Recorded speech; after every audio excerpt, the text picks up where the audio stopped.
The forgotten wisdom of the Indus whispers from a silent civilization. Before the din of conquest and empire, before the gods of Olympus hurled thunder and the pharaohs of the Nile commanded awe, there existed a people who mastered the sacred art of balance between earth and sky, silence and song, structure and spontaneity, the individual and the collective. The Indus Valley civilization, ancient yet eerily modern, mysterious yet methodical, left behind no proclamations of kings, no monuments to war, no glorified heroes carved in stone. Yet in their quiet absence of ego, they revealed a more subtle triumph, the triumph of symmetry, sustainability, and stillness. To walk through the ruins of Mohenjo-Daro or Harappa today is not to be overwhelmed by majesty, but to be embraced by coherence. Every brick, every corner, every covered drain seems to whisper, "We lived in harmony." This was not a civilization that sought to subjugate nature or enshrine rulers as gods. It was a people who wove their daily lives into the rhythm of the river, the turning of the seasons, and the geometry of the cosmos. Their cities were not chaotic sprawl, but living mandalas, gridded, precise, and profoundly human. Homes were built not for grandeur but for dignity. Even the humblest dwelling had access to private wells, bathing areas, and the city's intricate drainage system. In an age where most societies glorified power through towering ziggurats or colossal tombs, the Harappan celebrated the divine through form and function. To them, the home was sacred. Cleanliness was not luxury, it was legacy. In this urban serenity lived voices like Layana, artisan and priestess of water and clay. Whispers of the river, Layana's song. Seventh day of the river's turning, year of the red sun. The river sings again. I woke to its voice curling through the morning mist, brushing the roofs of our brick homes like a lullaby from the earth itself. The elders say the Indus never sleeps. It carries our stories, our breath, the forgotten names of stars. I believe them. I am Layana of Mohenjo-Daro, born to a line of potters, shaped by the same clay I shape each day. We are not ruled by kings here. No man wears a crown above others. In our city, power flows like water, quiet, necessary, shared.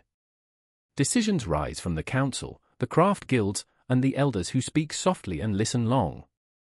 I once met a trader from a distant land called Maluha who told me his rulers build statues taller than their temples. I laughed. We build wells, not monuments. Today I shaped seals for merchants.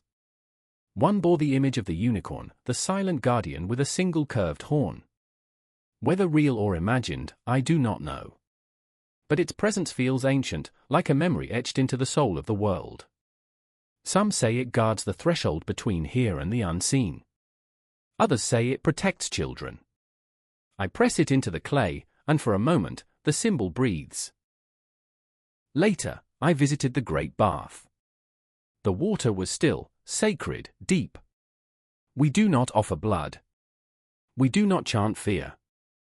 Our rituals are quiet, a kind of reverence shaped by intention, not intimidation. Every brick that lines that bath was placed by hands like mine, hands that believed structure is also spirit. We do not raise temples to beg the gods for favor.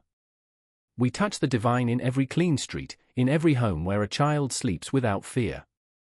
At night, the stars glimmer like polished carnelian.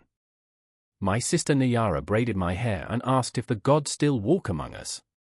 Not with thunder, I told her, but with balance. We make music from reeds and shells. We bury our dead gently, not to forget them but to remind the living that all life returns, like the river. We are not rulers of the earth.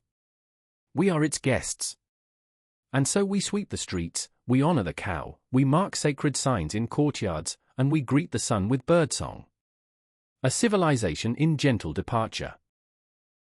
In their art and symbols, we glimpse the Harappan's intuitive spirituality, unicorns, horned deities, pipal trees, yogic postures. Were they decorative? Or doorways into an unseen cosmology? Like the shamans of Africa or the priestesses of Anatolia, perhaps they, too, saw spirit woven through all things, animate and inanimate. But even great harmony is not immune to change. Around 1900 BCE, something shifted. The river began to wander. Rains delayed. Some say the Sarasvati dried up, others speak of floods or tremors in the earth. Slowly, the cities emptied. There were no fires, no invasions, no massacres, only quiet departure. The Harappans seemed to have dispersed peacefully, flowing eastward like their rivers, becoming threads in the rural tapestry of the subcontinent. Their script remains unread. Their language, unknown.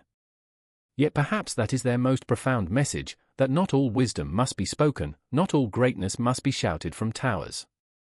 Their values: equity, hygiene, elegance, balance, live on not in slogans but in structure, not in conquest but in care. A whisper to the future. If our names are forgotten, Leanna once wrote, if our script is never read, may the pattern of how we lived remain. And so it does. In the mandalas drawn in Indian homes, in the geometry of sacred architecture, in the ritual of daily bathing, in the quiet order of ancient streets. The Indus whispers still, not in monuments or kings, but in every act of dignity, symmetry, and sacred simplicity. In a world now obsessed with speed, noise, and spectacle, this silent civilization offers a final, enduring truth. Greatness can be quiet. Civilization can be gentle. Wisdom can live in every brick, every bath, every breath.